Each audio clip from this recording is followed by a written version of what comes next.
नमस्कार दोस्तों, दरभंगा रॉक्स में आपका स्वागत है। आज हम बात करेंगे नवादा से बरौनी होते हुए झंझारपुर की कि किस तरह से एक नया हाईवे का प्लान बनाया जा रहा है। जी हाँ दोस्तों, ये दक्षिण बिहार को सीधे झंझारपुर ही नहीं बल्कि नेपाल के लदनिया तक जो है वो जोड़ देगा।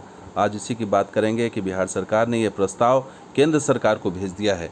तो सबसे बड़ी चीज़ है कि झंझारपुर को एक अपना नया हाईवे मिलने जा रहा है और इसका रूट क्या होगा, ये पूरी रिपोर्ट देखिएगा क्योंकि मैप के ज़रिए बताएंगे आपको। हमने वादा किया था, हमने आपको भागलपुर एक्सप्रेसवे जो पूर्वांचल से कनेक्ट होने जा रहा है उसकी रिपोर्ट दिखाई थी और साथ ही ये भी कहा था कि टोटल 4 नए प्रस्ताव भेजे गए हैं। भारतमाला 2 के तहत 4 नए प्रस्ताव बिहार सरकार की सहमति से, मुख्यमंत्री नीतीश कुमार की सहमति से।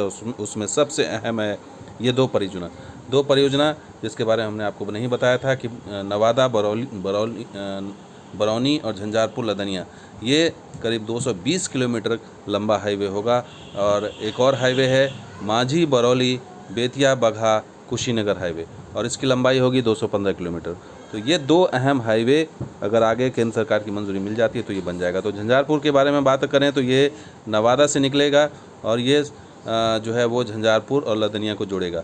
तो ये इसका रूट कुछ इस तरह से होगा कि दक्षिण बिहार से सफ़र आसान हो जाएगा, खास करके बिहार शरीफ, गया, नवादा, हज़ारीबाग, झारखंड, ये सबसे कनेक्टिविटी बहुत आसान हो जाएगी और घंटे 2 घंटे में आप इस एरिया में पहुंच जाएंगे।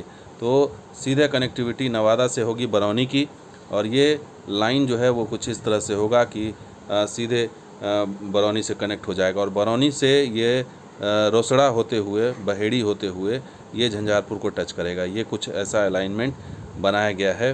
हालांकि इस पर अभी फ़िलहाल सहमति, केंद्र सरकार की सहमति बाकी है और इस तरह से आखिर में ये लदनिया जो नेपाल बॉर्डर है वहाँ जा कर के कनेक्ट हो जाएगा।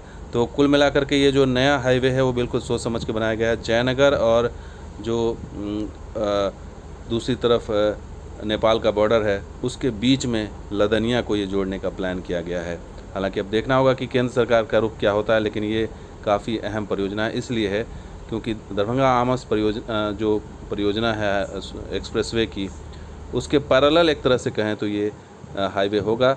अब ये देखना होगा कि केंद्र सरकार इस पर सहमत होती है नहीं। एक और जो हमने आपको बताया माझी वाला, छपरा में जो माझी है जो यूपी और बिहार के बॉर्डर पर है, वहाँ से एक हाईवे निकालने की योजना है और वो योजना बरौली होते हुए जो महाराजगंज से होते हुए, बिल्कुल ये बॉर्डर एरिया है चूँकि यूपी और बिहार का, तो यहाँ से एक हाईवे ले जा कर के बेतिया और बगहा होते हुए इसको कुशीनगर में जोड़ने की योजना है ताकि जो Valmiki Nagar reserve forest reserve area है या टूरिस्ट प्लेस है उसको भी इस हाईवे से जोड़ा जा सके। और कुशीनगर चूँकि पर्यटन की दृष्टि से काफ़ी अहम है, आगे इंटरनेशनल एयरपोर्ट भी वहाँ से चालू होने वाला है, तो इसको इस बॉर्डर हाईवे से जोड़ा जा सके। तो ये कुल मिलाकर के नॉर्थ साउथ का जो 3-4 गेटवे है या जो रूट बनाया गया है, जैसे फारबिसगंज कहलगांव हो गया या फिर लदनिया नवादा है या फिर ये सब नॉर्थ साउथ अलाइनमेंट है।